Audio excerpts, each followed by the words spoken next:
Demain, mercredi 15 mai, sera commémorée les journées, donc la journée des traditions et coutumes au Burkina Faso. C'est un jour payé, c'est un jour chômé payé, donc férié.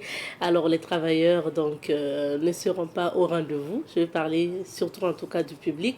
Alors, nous en parlons dès aujourd'hui dans la chronique Un œil sur la société. Nous nous intéressons à ces journées de coutumes et traditions, son importance et puis comment, selon vous, on devrait donc commémorer ces journées-là. On en parlera tout à l'heure avec Monsieur Kieno qui nous vient de Komsilga. Je rappelle qu'il est professeur de SVT. Ça sera tout à l'heure. Bien avant ça, vous aurez la revue de presse avec Alphonse Ouidraogo, suivi de la rubrique invité du jour. Et aujourd'hui, on parle de transformation du maïs. Comment on peut justement utiliser le maïs pour en faire des produits dérivés. Nous en parlerons avec l'Union nationale des transformateurs de maïs du Burkina. Ça sera dans la rubrique invité du jour. Ne zappez pas, restez avec nous. Nous sommes ravis de vous retrouver d'ailleurs ce mardi pour un nouveau numéro de Bonjour le Faso. Alors bonjour et bienvenue à tous et à toutes tout simplement. Alors on passe à la première rubrique, c'est à la découverte de.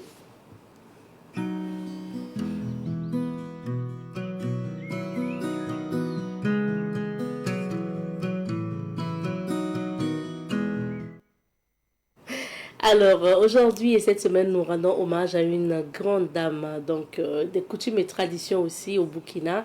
Elle, c'est Nabaziri. Nabaziri qui trône au même titre que les autres ministres de Nabasaka Ier, chef d'Issouka. Alors, je rappelle que Nabaziri est chef traditionnel, ministre en charge de la femme, et c'est elle qui s'occupe des questions en lien avec la femme. Elle a été donc intronisée chef traditionnel. Elle gouverne également un quartier au niveau de Issouka. Et puis voilà, elle siège aussi au même titre que les autres ministres hommes de Nabasaga Ier, d'Issouka. Je vous invite à découvrir encore l'histoire de Nabaziri, la femme chef traditionnelle, ou encore la Napouaka Ziri, hein, c'est comme ça. Alors, on va découvrir encore son histoire avec la suite des témoignages. Je suis resté épaté, émerveillé par l'histoire du peuple Mouaga, qui a commencé par une femme, dit-on, la légende le dit, venue du Ghana qui s'appelait Yenega, qui aurait rencontré un monsieur dans la région là-bas proche du Ghana et qui s'appelait Niare, Riare, comme ce qu'on dit. Et c'est cette femme qui a donné naissance à Ouedraogo, qui a lui-même créé l'empire Mouara en passant par, depuis leur existence, dans le côté centre-est du Burkina Faso. Alors, si c'est une dame, et je prends aussi l'histoire, quand on parle du côté de Bobo, on dit que c'est Gimbi Ouattara qui a été une femme très battante. Et de gauche à droite, on se rend compte que les femmes ont joué une partie positive dans notre existence. Et aussi grand chef qu'on soit, ou petit chef, il n'y a pas de petit chef de toute façon, aussi chef qu'on soit, aussi président qu'on soit, aussi empereur qu'on soit, on est resté 9 mois dans le ventre d'une femme. Alors, donc tout ceci ont été des éléments. Mais l'élément important qui m'a décidé est que quand j'ai été intronisé, on m'a mené des problèmes que je devais résoudre, qui tournaient autour des problèmes de femmes.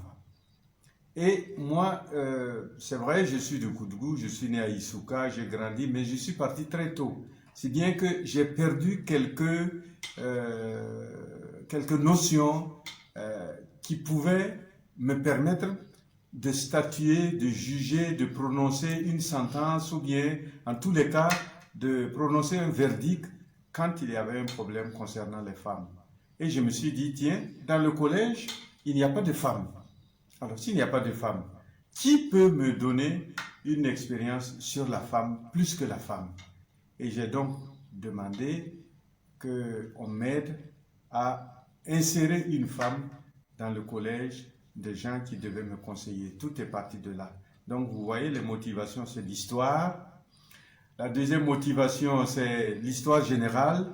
Nous avons été colonisés par les Français, mais on parle bien de Jeanne d'Arc, on parle de beaucoup de femmes qui ont fait marcher positivement l'histoire de ce monde. Ça, c'est la première raison que je vous ai donnée. La deuxième est que, ici, chez nous aussi, la femme a été très très importante dans la mesure où, quel que soit ce que nous sommes, c'est la femme qui nous met au monde. La troisième raison est que pendant que je dois prononcer, pas un jugement, mais enfin, en tous les cas, me prononcer sur une question relative à la femme, il faut bien qu'il y ait une femme. Voici les trois raisons qui m'ont poussé à convaincre mes supérieurs afin qu'on puisse me donner la permission d'introniser une femme. L'acceptation ayant été obtenue, il fallait passer à la nomination. Comment j'ai procédé? C'est si simple. J'ai regardé dans le pays Mouara, quand on doit introniser un chef, il y a toujours des candidats qui accompagnent. En tous les cas, ils sont autour de 3 et on désigne toujours une personne parmi les 3 ou en tout cas parmi le nombre suivant les régions. Et moi, je me suis dit que comme c'est pour les hommes, c'est 3, moi je vais demander à la communauté de me désigner 4 femmes. 4 femmes avec des critères bien déterminés, comme une femme par exemple qui n'humilie pas son mari en public, qui n'est pas dans les cabarets, qui s'occupe bien de ses enfants, ainsi de suite. Toute la litanie de qualités qui doivent accompagner la femme que j'allais désigner. Et une femme aussi d'un âge certain, pour dire d'un certain âge, pour qu'on puisse vraiment retrouver une grande sagesse en la personne et qu'en regardant son passé, en regardant sa vie, on trouve sans reproche le cheminement de sa vie. Et c'est comme ça que j'ai demandé à la communauté toujours, parce que ce n'était pas à moi de désigner. Et j'ai dit, dans chaque groupe là, désignez-moi une femme, et au total, j'aurai 4 femmes. Et maintenant, c'est à moi de décider. Ces 4 femmes, je dois recevoir leur mari, je dois discuter avec leur mari, et au besoin même leurs enfants. Et c'est ce qui fut fait, que cette dame correspondait à mes attentes. C'est-à-dire que, bon, elle reste humaine, comme moi je reste humain, mais elle avait des qualités qui répondaient à mes attentes et qui répondaient à l'attente de la communauté. Et c'est comme ça que j'ai procédé effectivement à sa nomination. Je ne suis pas allé prendre une femme d'Issouka comme ça, non. Il faut toujours qu'il y ait un collège électoral. Vous voyez, notre démocratie aussi, c'est un peu cela. Donc, les femmes et les hommes de chaque localité ont désigné chaque femme. Et au total, j'avais 4 candidats. Et au bout des 4 candidats, il y avait une que j'ai retenue. Et c'est celle que vous avez vue, Napwa Kaziri, que vous avez vue, qui m'aide depuis longtemps, depuis son intronisation. Non, je n'ai pas encore entendu et je n'ai pas encore vu. Il existe des femmes qui occupent des trônes vacants lors du décès de leurs parents, de leur père par exemple chef, et on intronise la femme, on ne l'intronise pas, enfin, elle occupe le fauteuil, elle a le bonnet, elle a la canne, et elle joue au chef jusqu'au jour du choix du chef homme. Pourquoi les hommes font comme ça? Les hommes, c'est mieux de confier effectivement à une femme pendant l'interrègne, parce que la femme, heureusement ou malheureusement, c'est l'éternelle étrangère. Elle ne peut pas rester chez ses parents pour être un chef à vie toute la vie. au moment de la désignation, elle repartira sans rancune, sans problème, sans discussion. Pour me résumer, il n'y a pas de chef femme comme ça qui règne comme ce que j'ai fait au Burkina Faso. La mienne, elle est chef d'une portion de Issouka. Elle commande et les hommes, et les femmes, et les enfants, et les vieux. Et quand on arrive devant elle, on lui rend les hommages, on lui rend les civilités comme on les rend auprès de moi.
Savan TV, la télévision des nouvelles cités.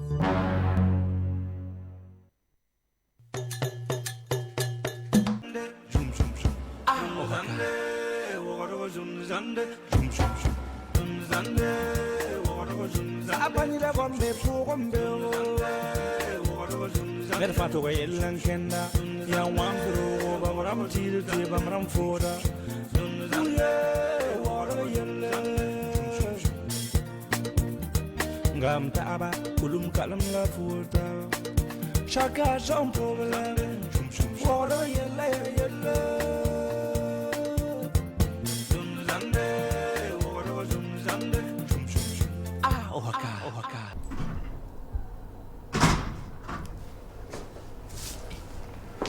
Chérie, on est arrivé. Merci. T'as pas bonne mine, hein? Ouais, Qu'est-ce qu'il y a? ça va pas. Au service? Oui. Qu'est-ce qu'il y a? Bon. Tu vois, à la pause, je suis sorti pour manger quelque chose comme d'habitude. Mais bien sûr. À peine j'ai fait 20 mètres comme ça, j'ai entendu un bruit derrière moi. Et quand je me suis retourné, notre bâtiment s'est effondré. Ça, Fouroulay. Oui.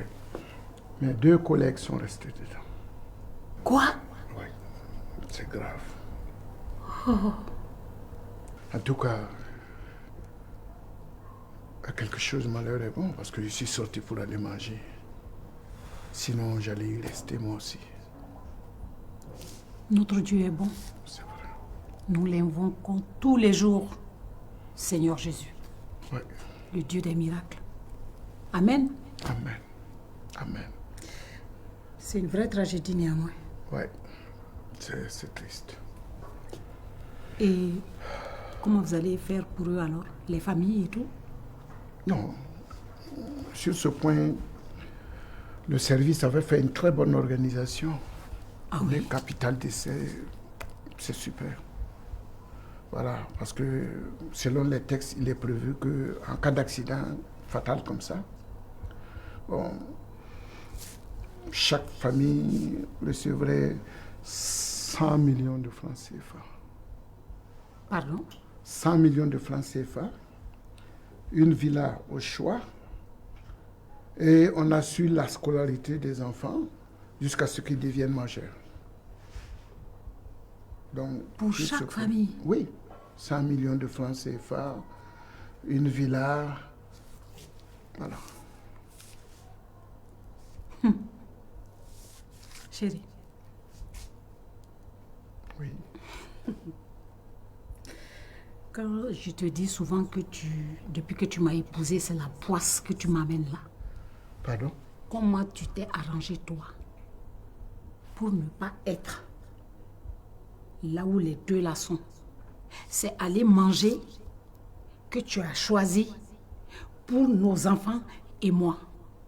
Et du coup, 100 millions, une villa, prise en charge totale, assurance à vie pour nos enfants, je n'ai plus rien. On appelle ça la poisse, chérie. Ah, Ouaga.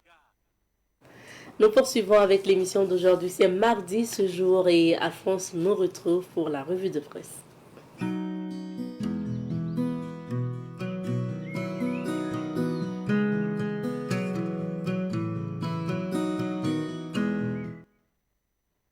L'actualité est développée aujourd'hui par Alphonse Ouedraogo. Bonjour Alphonse. Bonjour Madame Nikiema, bonjour à toutes et à tous.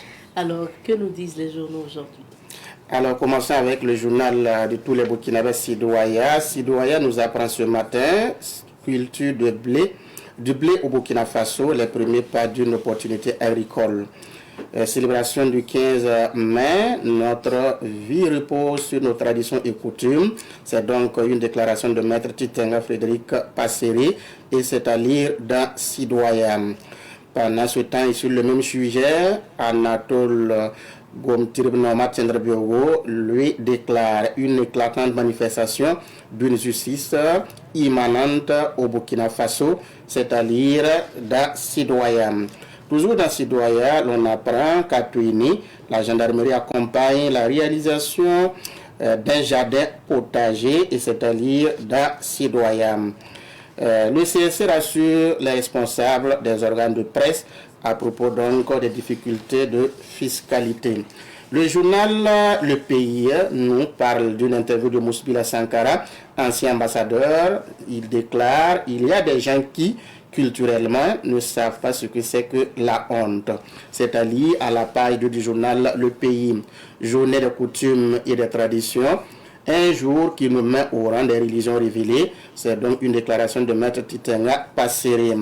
Toujours sur le même sujet, le journal écrit un rendez-vous à ne pas manquer, c'est à lire à la page 6 du journal Le Pays. Situation fiscale des médias privés au Burkina.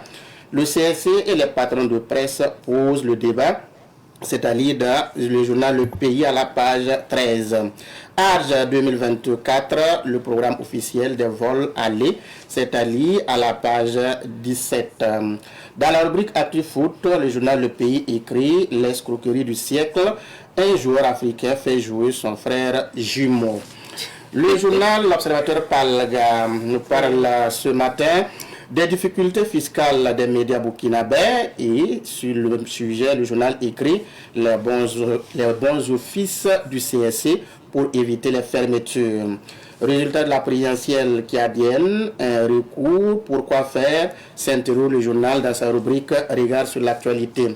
Fin de la transition, le docteur Aruna Louré lance le rassemblement pour le salut national. Journée des coutumes et traditions, une impérative rédemption des croyances ancestrales, écrit le journal. Il y a 50 ans déjà, on a célébré le Tinsé, nous rappelle donc l'Observateur Palga. Étalon en or football, Edmond Tapsoba, Issouf Dayo et Aziz Ki en lice pour le trophée, nous apprend le journal. Le journal Le Quotidien affiche ce matin journée des coutumes et traditions, un grand moment qui consacre le rapprochement d'un peuple à ses valeurs authentiques, déclare donc le ministre d'État en charge de la communication, porte-parole du gouvernement Jean-Emmanuel Ouedraogo. Raphaël Kouama, sur le même sujet à propos du 15 mai, déclare la tradition et la coutume sont des piliers sur lesquels nous devons construire notre avenir. Rencontre CSC, patron de presse, la situation fiscale des médias au menu des échanges, nous informe le journal. Situation énergétique du Burkina, il est impératif que nous nous engagions dans la promotion des énergies renouvelables. C'est donc une recommandation d'un citoyen à lire dans le quotidien. Terminons avec le journal Aujourd'hui au Faso. Aujourd'hui au Faso, barre à sa une, championnat national de lutte, Karim Bazongo et Emile Tiendre-Biogo, roi et reine des arènes 2024. Et Robert Bibia Sangari, DG de Deux Amis, déclare pour les évacuations ne pas confondre conciergerie et assistance médicale. Paul Kagame en Guinée, échange économique et minier contre appui sécuritaire. Journée des coutumes et traditions, le ministre d'État Jean-Emmanuel Ouedraogo ouvre les travaux du colloque. Victoire de l'UNIR aux législatives du Togo, les grands sages donnent leur imprimature et c'est à lire donc à la page 4 du journal. Dans sa rubrique News du jour, le journal écrit Burkina Faso, le 15 mai, sera chômé et payé. Décès de Pierre Claver d'Amiba, hommage appuyé à un économiste chevronné. Football, Aubameyang remporte le prix Marc-Vivien Fouet. Merci bien, Alphonse, pour ces titres. On revient sur quelques sujets d'actualité. On commence par parler du 15 mai, donc demain, journée des coutumes et traditions, et plusieurs activités sont prévues. Tout à fait, et à divers niveaux, parce qu'au niveau donc du gouvernement, en tout cas ce qui est prévu, c'est la tenue donc de ce colloque-là. Le ministre a déjà ouvert le bal pour dire que cette rencontre va faire appel à l'expertise, aux connaissances des gens qui sont doués. Ils vont donc poser le débat pour qu'ensemble, qu'est-ce qu'il faut intégrer comme contenu dans cette célébration, surtout pour les années à venir, parce que comme c'est une première, c'est vrai qu'on n'aura pas le temps de faire mieux, en tout cas les éditions à venir. Donc en tenant donc ce colloque-là, ça va faire appel à l'expérience, aux connaissances des chercheurs qui vont essayer de trouver un contenu pour cette célébration pour les années à venir. Qu'est-ce qu'il faut entendre par journée des coutumes et traditions? Quand même, il y a une différence quand on parle de coutumes. Ça répond à un sens bien donné, que ce soit aussi les traditions, c'est pareil. Donc, ce n'est pas à confondre faussement avec les gris-gris, avec le wak, les fétiches. Donc, ça va au-delà parce que c'est ce que nous sommes, que nous voulons remettre au goût du jour, faire donc la promotion de ces valeurs-là qui sont propres à nous et surtout pour la nouvelle génération. Donc, depuis l'annonce donc de la tenue de ces journées-là, le 15 mai, plus d'un a commencé à donner vraiment son analyse, surtout ceux qui ne se cachaient pas à se réclamer de cette religion entre guillemets, ont donné de la voix, ont apprécié. Donc, de manière globale, le gouvernement, en choisissant cette date, a choisi, en tout cas, posé un pas, un acte à saluer. Et je crois que les maîtres Passeri et bien d'autres ont apprécié et entendent vraiment apporter un contenu consistant pour la célébration donc, de ces journées-là. Et au niveau des coutumiers, je pense que demain, sur le Mogo, on va assister donc à sa traditionnelle sortie qui est faite tous les vendredis. Mais exceptionnellement demain, ce travail-là va se faire. On a pu entendre un représentant. 6h30. Tout à fait. Et au niveau de la place de la Nation, il y a aussi des activités qui sont prévues. On va assister à l'exposition des mets locaux, hein, des dolotières selon la partie, il y aura des danses traditionnelles et bien d'autres. C'est vrai que c'est tout ça, les traditions. Hein. Oui, les traditions au niveau de la place de la nation aussi. D'autres religions peuvent occuper aussi la place pour célébrer ou je ne sais quoi. Je pense que ça aussi, ça donne quand même toute la place à ceux qui vont donc faire ce travail-là demain, voilà, d'exprimer, de vivre en live hein, cette culture-là, cette tradition. Donc, à tous les niveaux, on sent que ça bouge par rapport à la célébration de cette journée-là. Et ce qui est marquant aussi pour la célébration, c'est que ce jour, donc la journée de demain, est chômée et payée. Tout à fait, parce que c'est un grand jour pour vraiment rendre l'utile à l'agréable. Les autorités ont donc décidé que cette journée-là soit chômée et payée. En tout cas, que vous soyez du côté sur le Moro ou à la place de la Nation ou en tout cas au village, pour cette célébration, que chacun se rappelle que la journée est chômée et payée parce que le jeu en vaut la chandelle. C'est une fête au même titre que les autres Tout fêtes, à fait. comme on pourrait le dire. Oui. Alors, on passe donc à un autre sujet. Donc, fin de la transition, le docteur Aruna Louri qui lance le Rassemblement pour le salut national. Tout à fait. Nous avons donc eu cette information à travers d'abord sur les réseaux sociaux. Après, quelques quotidiens ont donc repris ça, comme l'observateur Palga qui dit que le docteur Aruna Louri lance le Rassemblement pour le salut national.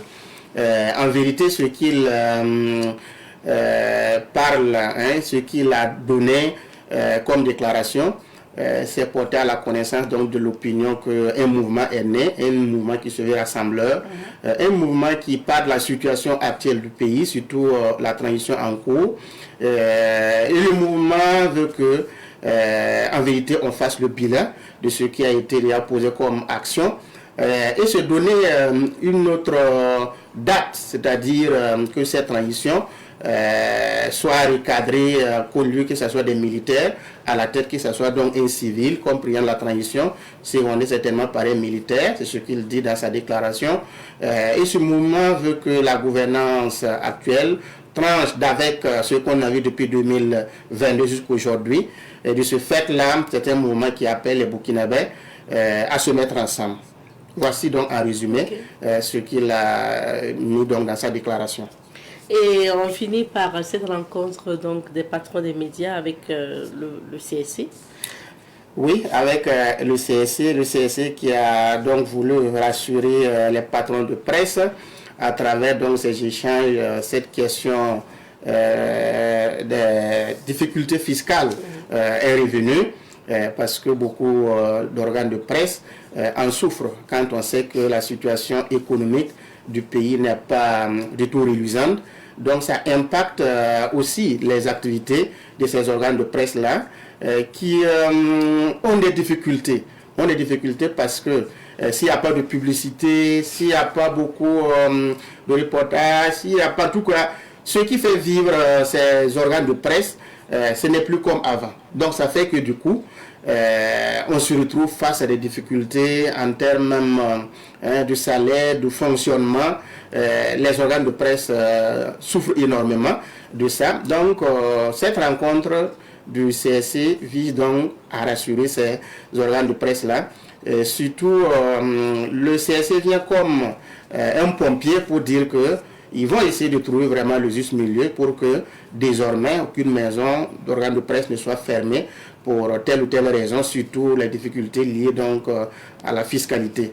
Je pense que cela intervient après bien sûr la fermeture de plusieurs maisons, même si on a essayé de trouver ce qu'il fallait, voilà, pour reprendre. Il faut souligner que ce n'est pas du tout tenable pour ces maisons. C'est pas simple. Donc, vivement, hein, donc certainement avec ces échanges-là, on va éviter la fermeture de certains médias. Espérons. Merci bien, Alphonse, Merci pour cette analyse. Et on va maintenant découvrir les couleurs du temps.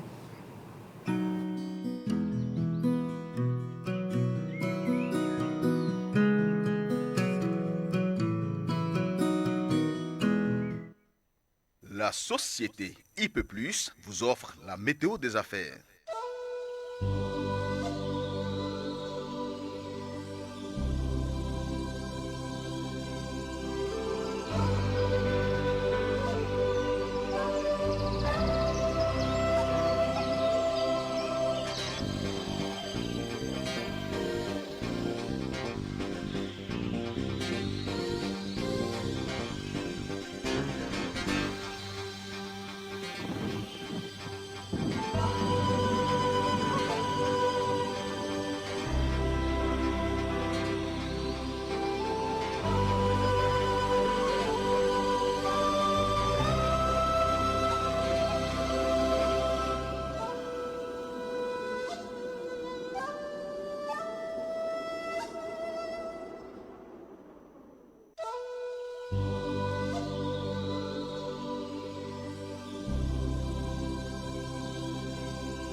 Météo des affaires vous a été offerte par la société IP+, le numéro 1 du haut débit.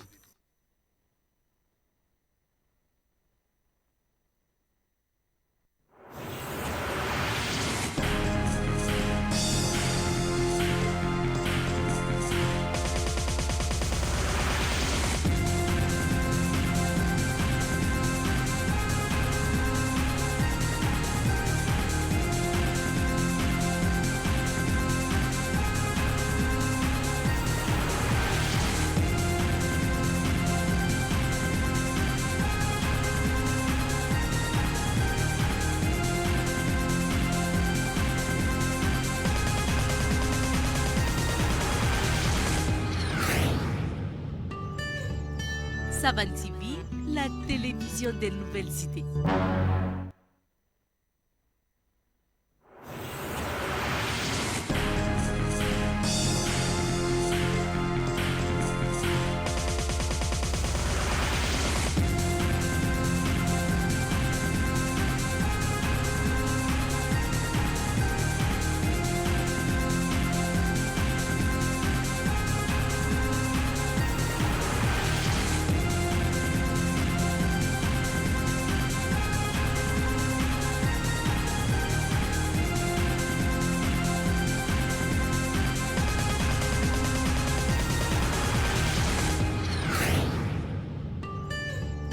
Savan TV, la télévision des nouvelles cités.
télévision des nouvelles cités.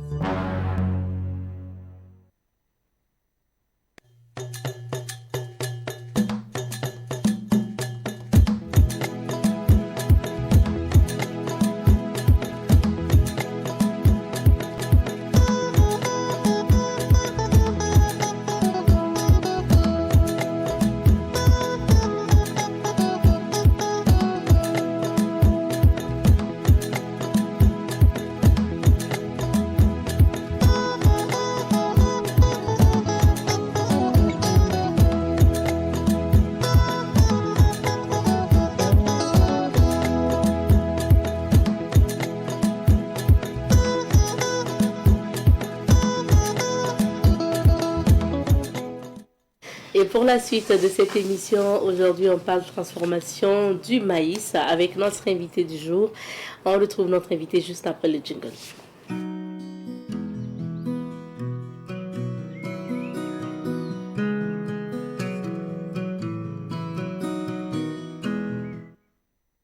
Nous recevons aujourd'hui Madame Awa Adamou Soulama. Elle est responsable à l'information de la Société coopérative des transformateurs du maïs du centre. Bonjour Madame Soulama. Bonjour Madame. Bienvenue sur notre plateau. Merci. On va vous inviter à pousser encore plus la voix pour qu'on puisse mieux vous entendre. Ok, il n'y a pas de problème. Alors, je rappelle que vous êtes membre de l'Union nationale des sociétés coopératives des transformateurs du maïs du Burkina Faso. Si. Et cette société coopérative-là, des transformateurs du maïs du Burkina, a organisé les 72 heures de la transformation du maïs. On va en parler tout à l'heure, mais déjà, faisons connaissance avec votre structure. Alors, c'est quoi l'historique de la création d'une telle structure? Merci Madame. Et on a songé à se mettre ensemble. Nous sommes 6 régions et on travaillait dans des unités de transformation. Mais on voit que s'attraper les mains, c'est plus grand, c'est plus bon que de rester chacun dans sa chacune.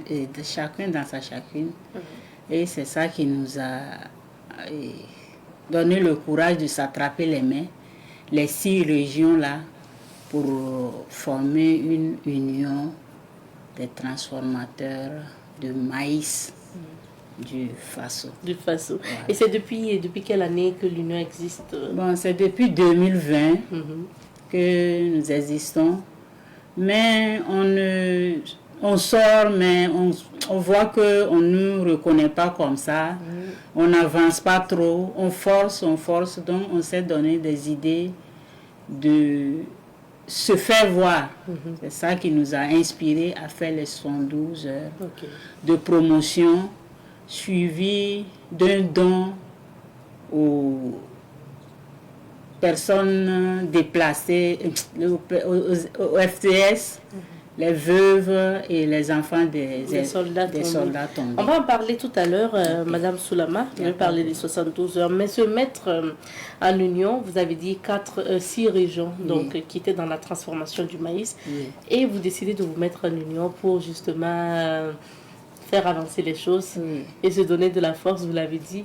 En principe, quand vous vous mettez ensemble, c'est quoi l'objectif recherché ou les objectifs de l'Union? Merci. On s'est mis ensemble pour pouvoir bien s'attraper les mains, avancer, aller loin, se faire connaître pour que les Burkinabés sachent qu'on a de plus d'héritage dans le maïs. Dans le maïs, on peut faire tout. C'est pas le taux simplement. Nos enfants n'aiment pas le taux. Donc dans le maïs, on peut avoir tout. Même les jours de fête, on peut faire nos repas avec le maïs. Comme on dit, transformation du maïs. Qu'est-ce qu'on peut faire avec le maïs? Qu'est-ce que vous transformez? Le maïs, nous faisons la farine. Il y a la farine blanche pour le taux, il y a la farine jaune. Il y a la farine potacée même qui est bien pour les diabétiques, les tensionnés, puisque c'est bien léger. Oui, c'est bien léger. Tu peux manger sans problème, tu manges à ta faim. Et il y a le couscous de maïs. On a fait le couscous de maïs qui est bien fait et qui remplace le couscous qu'on achète les jours de fête pour nos fêtes. Voilà, c'est le maïs. On fait le maïs blanc. On peut même accumuler les deux maïs jaunes et puis blanc. Ça donne une autre couleur. Voilà, ça donne une autre couleur de couscous, qu'on veut vraiment. Et c'est naturel. Donc on fait le biscuit avec le maïs. On fait le déguet avec le maïs. On fait la galette. On fait beaucoup de choses avec nos mains comme ça, avec le maïs.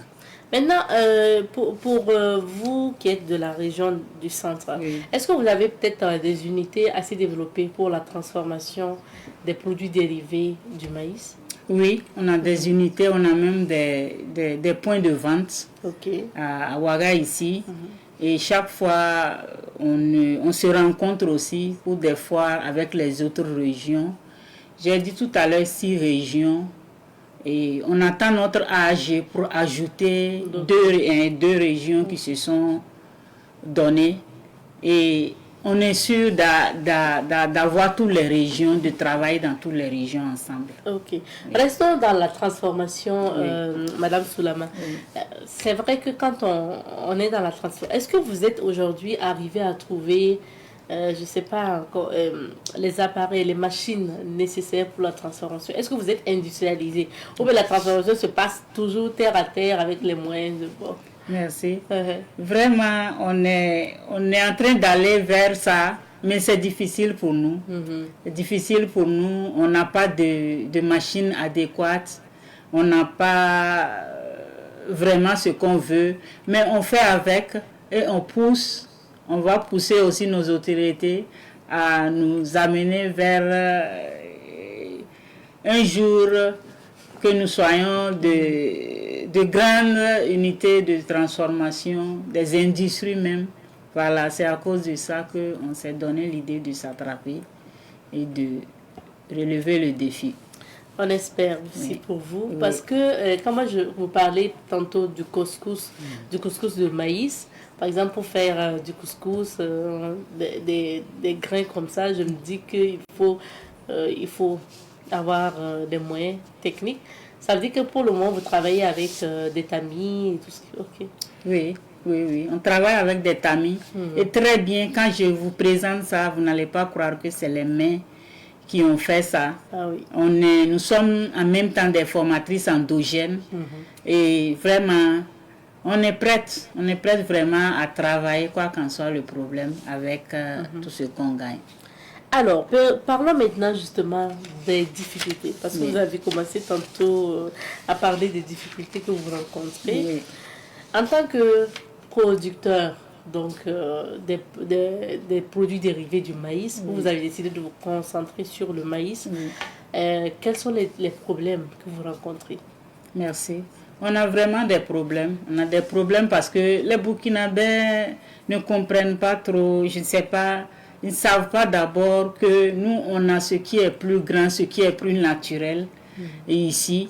Donc, pour les gens, le maïs, c'est avec du taux seulement. Pourtant, le maïs, on peut faire beaucoup de créations avec. Le maïs, nous, on travaille naturellement. On ne connaît pas le produit chimique. On travaille naturellement. Si on dit maïs, le coussou de maïs, c'est le maïs et puis c'est de l'eau. On fait avec. Les difficultés aussi, c'est l'accès au marché. Les difficultés, c'est qu'on demande, on n'arrive pas à avoir beaucoup de marché de l'État qu'on entend parler par ici, par là, on tente, mais jusqu'à présent. Mais on espère que ça va venir avec notre journée là. D'accord. Ça veut dire qu'il y a d'abord les consommateurs, les Burkinabés même qui n'achètent pas forcément régulièrement ces produits dérivés là, du maïs, qui ne font pas forcément confiance ou peut-être qu'ils ne connaissent pas l'importance ou la qualité. Ce n'est pas qu'ils ne font pas confiance, ils ne connaissent pas l'importance de la qualité des produits. Et puis l'Africain, je ne sais pas, c'est comme notre ancien président a dit, consommons burkinabé, produisons burkinabé. Les producteurs sont déçus et nous consommons avec ralenti. Consommons parce que c'est des femmes qui sont formées, c'est des femmes qui veulent, qui mangent ce qu'elles produisent. Donc, il n'y a pas de peur dans ça.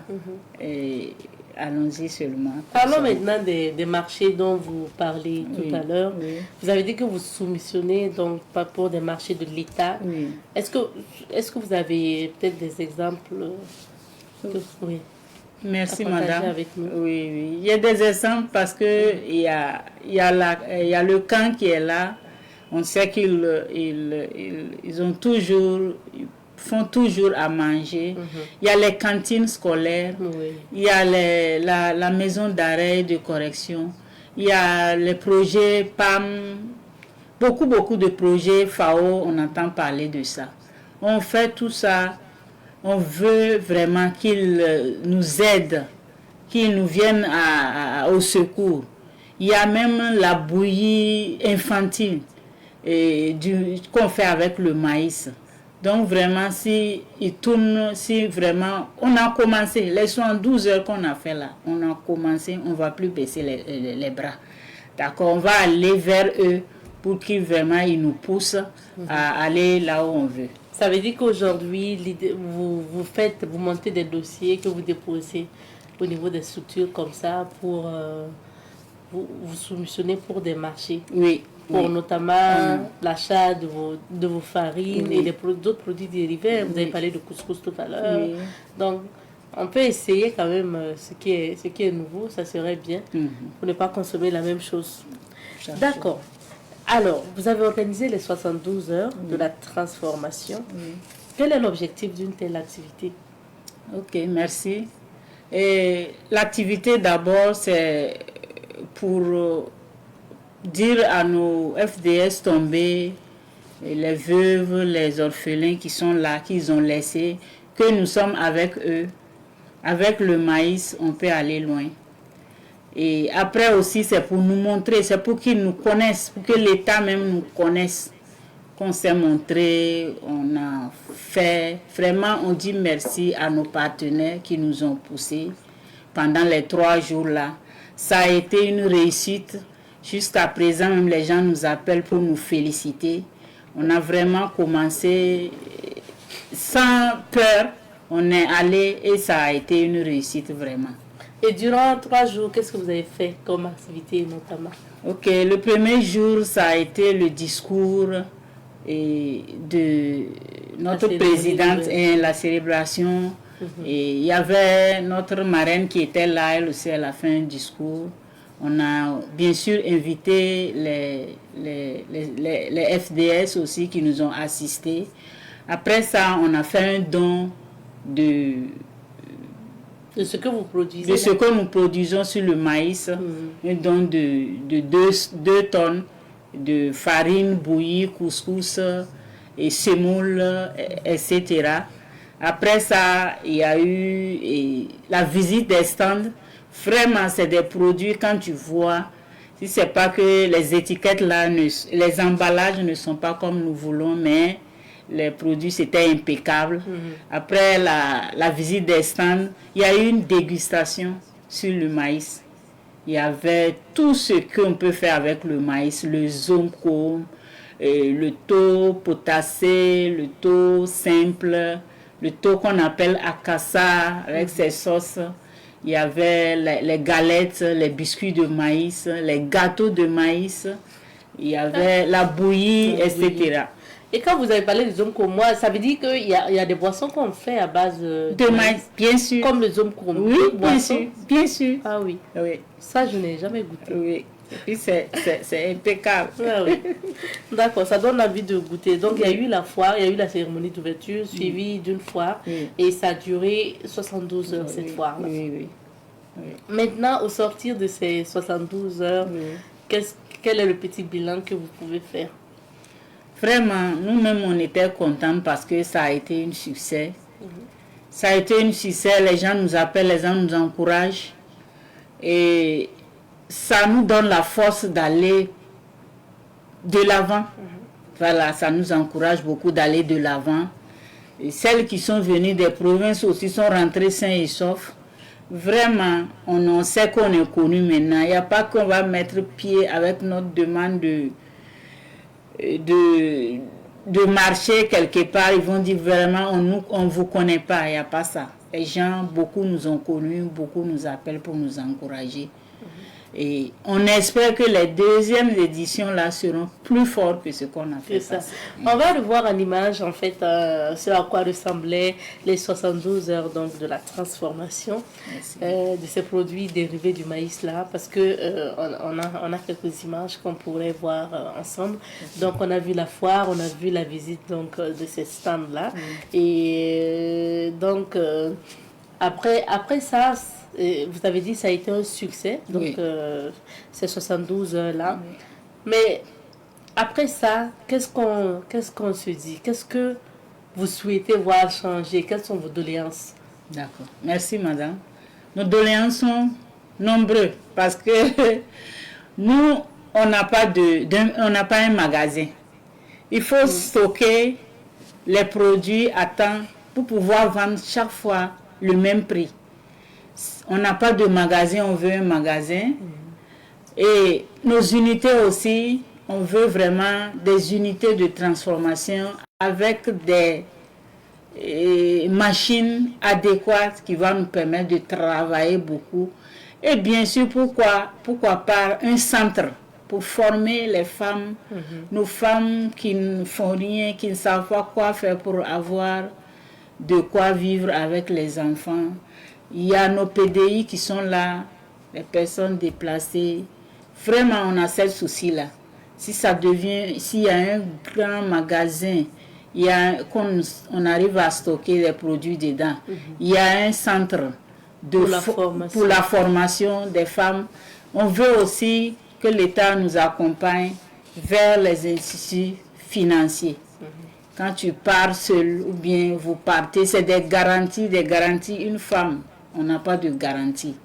Donc on voulait aussi que l'État nous accompagne envers ces instituts-là pour qu'on gagne, on puisse avoir le maïs à temps pour stocker. On a notre magasin, on a un lieu de travail et on avance. On forme beaucoup de générations qui sont là, qui cherchent du travail en vain.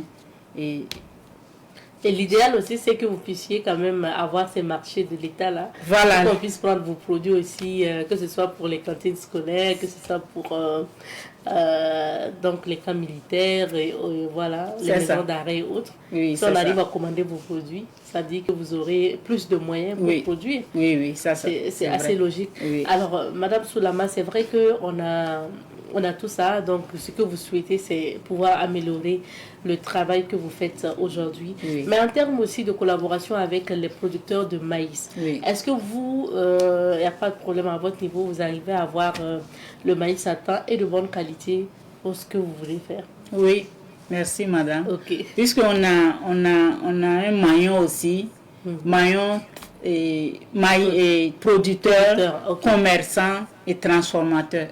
On est dans le même scoop aussi. Donc chaque fois, si à temps on a l'argent, on a les moyens, on a un magasin pour stocker, pour le maïs, il n'y aura pas de problème. Il n'y aura pas de manque. Il n'y aura pas de manque. Okay. Merci beaucoup. Alors, on a épuisé donc, notre temps, Madame Soulama. Comment maintenant, est-ce que vous avez des activités à venir ou des projets? Parce que vous avez fini les 72 heures, mais est-ce qu'il y a d'autres choses? Oui, on a des projets. Après les 72 heures, le soir même des 72 heures, on a fait une rencontre ensemble. Et j'ai oublié de vous balancer ces photos-là, peut-être après. Et on a des doléances, on a des programmes, ce qu'on doit faire après. On a programmé faire des voyages d'études, à l'intérieur comme à l'extérieur, pour aller voir comment ça se passe là-bas. Vraiment, nos cris de cœur est que l'État tourne vers nous, parce qu'on part, on est allé au voyage d'études dans les autres pays. Par exemple, moi, je suis allée au Mali, au Sénégal. Vraiment, la transformation là-bas, c'est nous, entre-temps, on est allé les former, mais avec l'appui là, eux, ils sont allés loin et on espère les attraper. Ils vous ont dévancé. Ils nous ont dévancé un peu et on espère les attraper. On espère aussi. Voilà, par la grâce de Dieu. Ok, donc ça sera pour des voyages d'études prochainement. Merci. Et donc, ça veut dire que le rendez-vous aussi est pris pour la deuxième édition des 72 heures de la transformation. Parce que ça s'est tenu en fin avril. Oui. Je suppose que l'année prochaine également, ça sera en fin avril. Par la grâce de Dieu. Ok.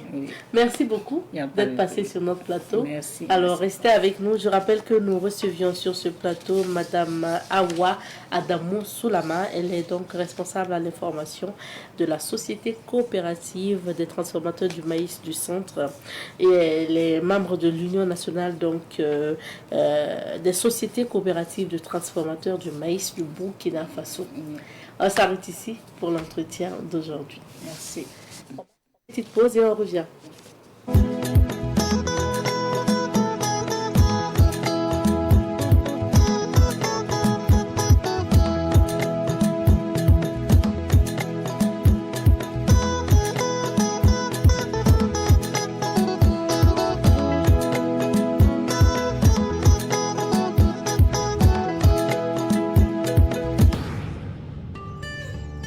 Savan TV, la télévision des nouvelles cités.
Savan TV, la télévision des nouvelles cités.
Pour moi, la journée du 15 mai, qui est une journée dédiée aux coutumes et aux traditions, ceux qui sont des adeptes de la religion traditionnelle iront faire leur sacrifice dans leur lieu de culte et dans leur village. Et maintenant, je pense que ceux qui sont des religions importées, ils peuvent s'habiller en tenue traditionnelle ce jour-là. Bon, être en tenue traditionnelle, porter le chapeau de saponnet pour ceux qui en ont. En tout cas, on doit s'habiller traditionnel ce jour-là, purement traditionnel, en façon d'enfanie. Et on peut aussi aller égorger pour ceux qui égorgent souvent. Maintenant, ceux qui n'égorgent pas, ils peuvent seulement s'habiller en traditionnel, manger des mets locaux ce jour-là. Le 15 mai, c'est une journée vraiment que l'État a bien fait de dédier pour vraiment que nos différents ethnies pour valoriser les traditions, les coutumes. Donc je pense que c'est une bonne chose. Ce jour-là, ceux qui se disent moi, qu'ils ne sont pas concernés, c'est pas comme quelque chose de mauvais.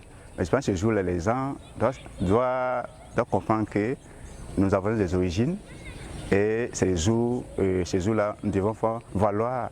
Dans cette ethnie, nous avons des traditions, des coutumes.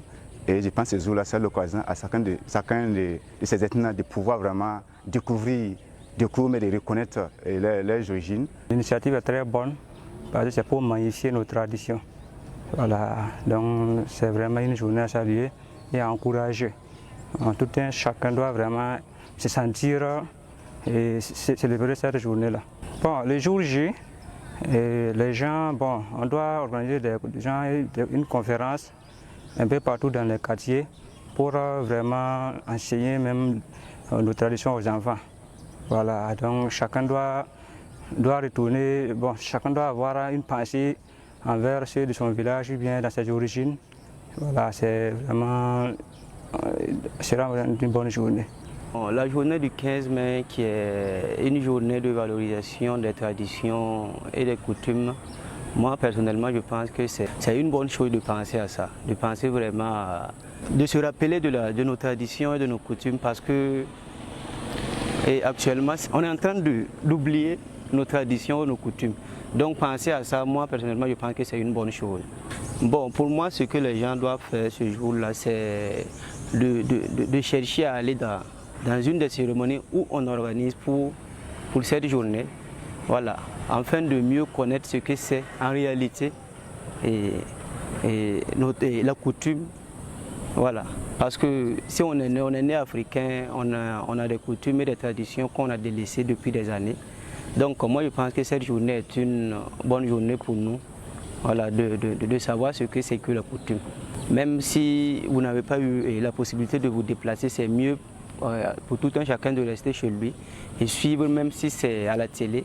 Voilà, parce que comme c'est une journée spéciale, je pense que les télévisions vont quand même faire sortir des choses, voilà, qui seront relatives à la coutume. Et ça sera très intéressant si les gens arrivent à suivre, même en n'étant pas à la cérémonie. Pour la suite de cette aventure, nous allons passer à la rubrique sur la société et vous venez justement d'écouter le micro-trottoir en lien avec notre sujet du jour. On s'intéresse donc à cette journée des coutumes et traditions qui sera commémorée demain 15 mai. Et justement, il faut rappeler que c'est une journée chômée et payée. Et on en parle aujourd'hui avec le professeur de SVT, Monsieur Sibiri Ekieno, qui est donc prof de SVT au niveau de Komsilka. Bonjour à vous, Monsieur Ekieno. Bonjour, maman. Bienvenue sur notre plateau. Merci. On parle du 15 mai, journée des coutumes et traditions au Burkina. Alors, vous avez écouté justement les avis des populations. La plupart apprécient. Hein. Oui, je pense que c'est tout à fait normal. Oui. Parce qu'au Burkina, les gens ont toujours milité pour comment on appelle ça, la collaboration sereine entre les différentes religions. Voilà, donc ce qui fait que, bon, et quand on considère que les partisans de la religion traditionnelle représentent une religion, leur dédier une journée, c'est bien aussi. Parce que les autres ont des journées chômées et ils célèbrent aussi leurs fêtes. Voilà. Donc, même si ça c'est venu de l'État, je pense que c'est bien, il faut apprécier. Voilà, c'est bien. Alors, est-ce que c'est aussi avec surprise qu'on apprend l'institution d'une telle journée ou vraiment c'était prévisible au regard du contexte actuel? Oui, et au regard du contexte actuel, je pense que c'était prévisible. Et quand vous regardez un peu partout, alors les gens disent, alors on n'a qu'à repartir à nos fondamentaux, on n'a qu'à repartir à nos sources. C'est parce que nous avons laissé alors les pratiques de nos grands-parents que beaucoup de malheurs nous arrivent. Et le gouvernement aussi, qui est un gouvernement de transition, est un gouvernement issu, en tout cas, d'un contexte particulier. Alors, essaie d'écouter au maximum les populations pour voir est-ce qu'en suivant ce qu'ils veulent, on ne va pas arriver ensemble à atteindre nos objectifs. Donc, je pense que ça ne surprend pas. Vous avez dit tout à l'heure que ça arrive à un moment donné où on pointe du doigt les autres religions, les religions importées, d'être en fait la source ou les sources de malheur du Burkina ou encore c'est à cause de ces religions que des choses arrivent. Est-ce que vous adhérez à cette opinion? Non, non, non. Et je pense que c'est dire que ce sont les religions révélées qui sont un peu la source de nos malheurs, c'est un peu les préjugés. Ce n'est pas les connaître parce que, alors, ce sont nos grands-parents même qui ont permis à ces religions-là de s'installer. Parce que nos grands-parents étaient convaincus que si seul, alors on est bien, alors ensemble, c'est encore plus fort. Et c'est ça, et un artiste comme grand docteur qui est un partisan de la religion traditionnelle disait que, alors, toutes les religions importées constituent en fait nos étrangers entre griffes. Ça veut dire nos grands-parents ont trouvé que que la multitude là permet est une bonne chose. Donc c'est pour cela qu'ils ont accueilli les musulmans, ils ont accueilli les chrétiens et ils leur ont donné les terrains, ils ont permis aux premiers fidèles d'adhérer. Vous savez, il y a des zones, quand on va vous expliquer comment la religion a démarré, on va dire qu'on est allé voir le chef du village, le chef du village dit à des gens, il choisit des gens, comme c'est une nouvelle pratique, des gens sont venus, allez-y voir. Et ils sont allés, ils ont adhéré. Et c'est petit à petit que ces gens-là ont aidé ceux qui sont venus là à conquérir, comment on appelle ça, des fidèles pour les religions importées. Donc c'est pour dire que, en fait, les différentes religions là vivent en parfaite harmonie. C'est quand les gens veulent diviser. Alors, vous savez qu'il y a un proverbe moi qui dit que ça veut dire que même si vous êtes sans à laver un habit, alors une seule personne peut vous ramener toujours à la tâche en jetant de la poussière là-dessus. Il va toujours vous amener à relaver l'habit là. Ça veut dire que celui qui veut vous diviser là, il amène un message qui, bizarre comme ça, et il vous divise. Et facilement, si vous ne faites pas attention, vous tombez dans le jeu. Sinon, les autres religions, quand vous prenez que ce soit le christianisme et à l'intérieur le catholicisme, le protestantisme, l'islam de l'autre côté, mais c'est des religions qui ont toujours travaillé pour l'éducation des masses populaires. D'abord, quand vous prenez les messages de l'évangile ou bien du Coran, c'est des messages d'éducation et c'est des messages de sensibilisation. Ce que nos grands-parents disaient, il ne faut pas chercher la femme d'autrui, il ne faut pas voler, ça se retrouve là-bas aussi. Oui. Donc, dans le fond, ils ne disent pas quelque chose de différent. Et quand vous prenez aussi en matière de développement, vous avez, c'est des religions qui ont qui ont fait des écoles, construit des écoles, qui ont des hôpitaux, qui ont des projets de développement. Donc maintenant, quand vous prenez actuellement le terrorisme, c'est ça notre gros problème. Est-ce qu'il y a une religion qui est sortie officiellement dire nous on est derrière ces gens-là? Il n'y en a pas. Non. Au contraire, chacun travaille pour sensibiliser les fidèles, pour que les jeunes ne rejoignent pas ces groupes-là. Voilà, maintenant, c'est un peu le message que l'ennemi essaie de mettre dans les têtes des gens. Les religions importées sont la base des problèmes. Maintenant, l'autre côté, là où les gens pensent, sur le plan de la guerre par exemple, il y en a qui pensent que si on était resté dans la religion des ancêtres, on pouvait être efficace. Quand on prend peut-être les fétiches, le wak, il y en a qui pensent que et le militaire, quand il se prépare au village, il part, il a plus de succès. Voilà, sur ce plan, je dirais que ça peut être vrai parce que les religions importées, ils vont vous interdire les fétiches, ils vont vous interdire les sacrifices, voilà, les amulettes. Voilà. Alors que et de l'autre côté, on pense que ça protège, qu'avant, nos grands-parents engrangeaient des victoires avec ces préparations-là. Bon, on va dire qu'on va... on va laisser ça comme ça. Voilà. Parce que... Voilà. Maintenant, parlons de la commémoration même. Aujourd'hui, quand même, les choses se sont précisées. En termes de programme, c'est quand même plusieurs activités. On en parlait d'ailleurs dans la revue de presse. Par exemple, on parle de colloques. Ça veut dire qu'il y a des chercheurs qui vont se réunir, qui vont faire des échanges pour chercher en fait un contenu académique pour la journée. Et de l'autre côté, chez le Moro Nava, il y aura la commémoration avec vraiment les chefs traditionnels, la sortie spéciale en fait du Moro Nava, en suivi de la cérémonie officielle de cette célébration à la place de la nation. On parle maintenant d'exposition des mets locaux et donc des traditions et des valeurs traditionnelles des ethnies et des autres localités. Ça veut dire, en termes de programme, c'est quand même bien structuré, on va le dire. Je vous laisse donner votre avis concernant ce qui est mis officiellement en place. Oui, et c'est comme on le disait tantôt, ça veut dire que le gouvernement a essayé de donner une date comme ça pour penser aux coutumiers. C'est bien. Et vous voyez qu'on passe des coutumes, des traditions à une expression même des valeurs culturelles. Vous voyez, quand on parle d'exposition de mets locaux, on parle de colloques. Vous voyez qu'on va même aller dans le sens d'enseigner ces valeurs-là. Parce que les chercheurs qui vont se réunir, ils vont essayer de faire des travaux, des réflexions. Et ça pourrait être enseigné dans nos universités. Et chaque chercheur qui est là, par exemple, nous les jeunes qui n'avons pas beaucoup de culture sur ces traditions, ces coutumes-là, quand nous allons répartir, nous allons améliorer nos enseignements sur la base de ces rencontres qu'on a eues là. Et ça, c'est déjà bien. Et voilà, effectivement, il y a beaucoup de précisions dans des localités, et dans plusieurs localités, des chefs coutumiers ont annoncé des commémorations. Voilà. Et je pense que c'est bien parce que aujourd'hui, vous prenez les jeunes, et très peu de jeunes se réclament publiquement de la religion traditionnelle. Alors que non, si c'est une religion, en principe, si je ne suis pas catholique, je ne suis pas protestant, je ne suis pas musulman, si je suis de cette religion-là, de la religion des ancêtres, je dois le dire fièrement. Et je pense que cette journée va être une occasion de dire à ces gens-là, n'ayez pas honte de dire que nous sommes restés dans la religion des ancêtres. Voilà, donc toutes ces activités-là, je pense que ça montre que le gouvernement a eu raison de programmer la journée. Voilà, c'est ça. Et ça veut dire que ça va revaloriser cette religion dite religion des ancêtres? Ah oui, ça va démystifier un peu les choses. Vous voyez, aujourd'hui, quand tu arrives déjà dans un bureau avec des amulettes, et il y a un habit qu'on appelle sifu chez nous là. Voilà, c'est un peu comme ce que les Congolais apportent là. Mais quand vous voyez ça, par exemple, c'est un habit waké, c'est pas un habit simple. Mais quand tu arrives avec ce genre d'habit, déjà les gens te regardent bizarrement, on a peur de toi. Alors que peut-être le prêtre qui arrive avec la soutane, bon, on n'a pas peur. Et un qui arrive avec un habillement qui rappelle, par exemple, l'islam, voilà, on n'a pas peur.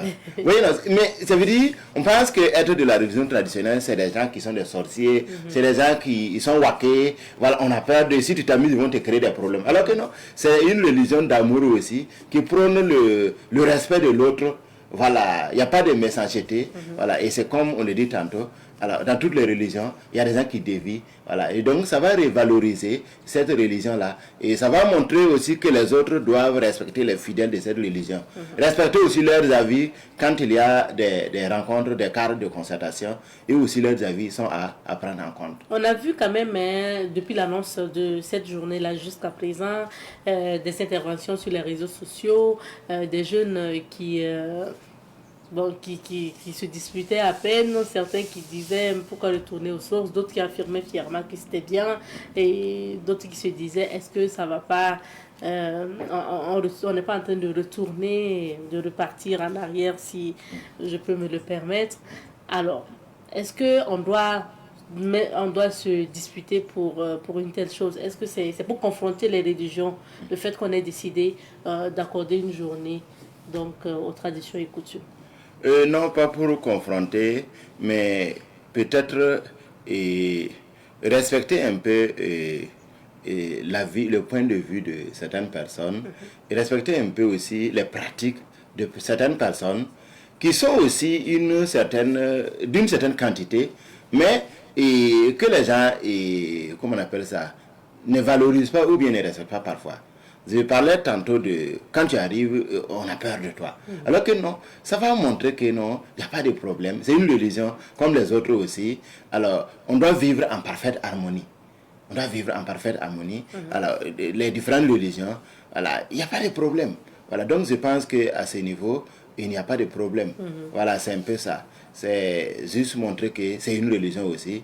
Voilà, et il faut qu'on tienne compte d'eux dans les prises de décision. Voilà, ils ont leur mot à dire. C'est un peu ça. Et puis aussi, aller au-delà de la chefferie coutumière.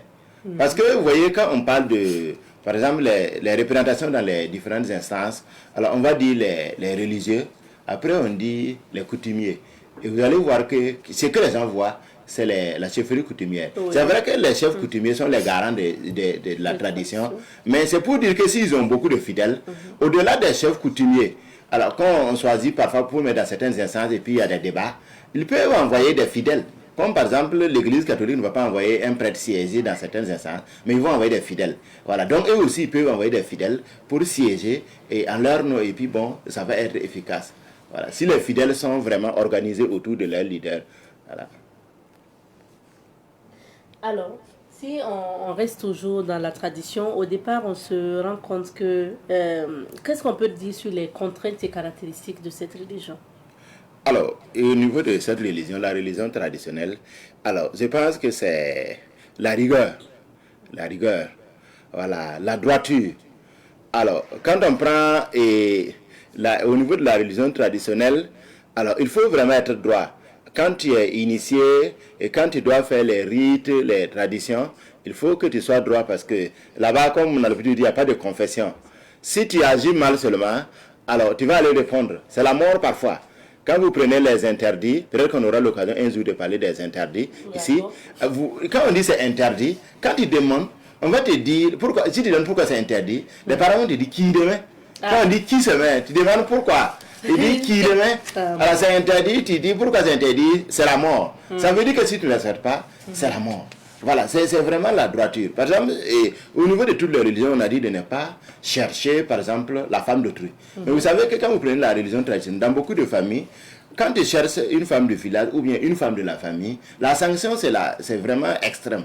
C'est extrême. Et en ce moment, vous voyez que quand on te cherche, il n'y a pas de pardon. Mais au niveau des autres religions, bon, on va dire qu'il faut pardonner, il faut se confesser, c'est Dieu qui va juger. Voilà, là-bas c'est la droiture. Quand vous prenez les partisans de cette religion, même si l'intéressé a bu, il sait qu'il y a des choses qu'il ne doit pas faire. Il ne peut pas rentrer dans la case de fétiche et faire n'importe quoi, parce qu'il ne va pas le sortir vivant.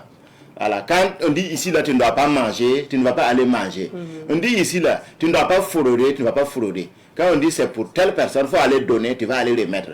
Quand on dit l'aîné, il a droit à la cuisse de poulet là, et toi tu enlèves ça, tu dis non, moi voilà, c'est plus riche que lui, ça ne va pas marcher. Vraiment c'est la droiture, et c'est aussi... Et c'est l'extrême aussi, ouais, l'extrême. Il y a des cas là où ça ne joue pas. En fait. Oui, c'est comme ça. Mais en fait, souvent c'est quand là où on pardonne beaucoup, là, les gens exagèrent. Les gens exagèrent.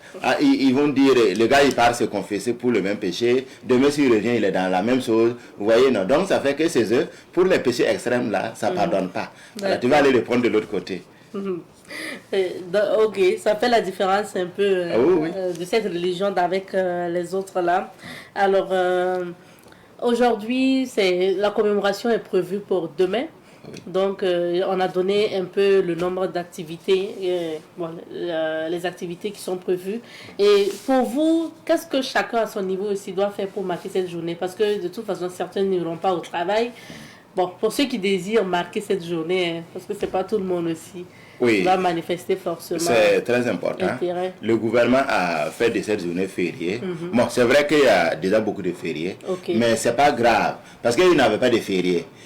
Si on doit diminuer les fériés, c'est au niveau des autres. Il y a beaucoup de fériés civils qu'on peut diminuer. Voilà. Maintenant, ce que chacun peut faire, simplement, même si on ne va pas aller au village, on peut aller rendre visite à nos parents. Si tu n'as pas même si tu es pas de cette religion, de la religion traditionnelle, tu peux aller rendre visite à tes parents. Même si à l'intérieur de Ouara ici, et il y a quelqu'un, tu as fait 2 ans sans aller le voir, tu peux lui rendre visite. C'est une valeur traditionnelle importante. Rendre visite aux gens. Ou bien asseoir les enfants, et puis échanger avec la famille. Voilà. Et je disais tantôt qu'il faut que nous aussi, on arrive un jour à enseigner à nos enfants nos valeurs. Les gens se contentent de dire les enfants ne connaissent rien. Les enfants ne connaissent rien de la tradition. Mais est-ce qu'on leur explique? On ne leur explique pas. Par exemple, quand vous prenez une famille, et la famille Yamego, par exemple, c'est un exemple. Alors, ils ont beaucoup de parents à Ouagadougou. Et il y a des familles dont les traditions se ressemblent. Quand on organise des vacances, des camps vacances, cuisine, culture, mais simplement, les différentes familles peuvent se réunir. Et puis enlever les aînés qui sont à Ouaga ici, ou bien ils vont faire venir des gens du village. Pour une semaine comme ça, on essaie d'expliquer les béabas de cette culture-là, de cette tradition-là. Voilà, quand on dit que vous êtes des forgerons, en quoi ça consiste? Quand on vous dit que vous êtes des masques, en quoi ça consiste? Vous êtes des gnognossés, en quoi ça consiste? Les béabas seulement. Les enfants aussi, quand ils vont sortir, alors ils seront fiers de chercher. Parce que quand il a eu un peu, il est content, il va chercher, il va taquiner d'autres personnes, les enseignants pour comprendre. Des fois, il y a des enseignants, et notamment les professeurs du soir, ils peuvent demander aux enfants là, alors, d'où viens-tu? Il y a des enfants qui ne connaissent même pas le nom de leur village pour dire à l'enseignant. Ils sont obligés d'aller demander à la maison de venir. Le nom de famille, qu'est-ce que ça veut dire? Ils ne savent pas. Mais bon, c'est bien que tout le monde, c'est vrai que tout le monde ne peut pas savoir, mais au moins, si on essaie de donner les béabas, l'enfant aussi va creuser. Et même quand il va devenir un intellectuel, il peut faire des recherches là-dessus. Et ça peut sauver toute la famille ou bien toute la zone qui ne connaissait pas sa culture. Ok. En tout cas, on va souhaiter bonne commémoration à toutes ces personnes-là qui désirent le faire demain. Et est-ce que vous pensez, pour finir, que cette journée aussi va permettre de promouvoir le dialogue interreligieux?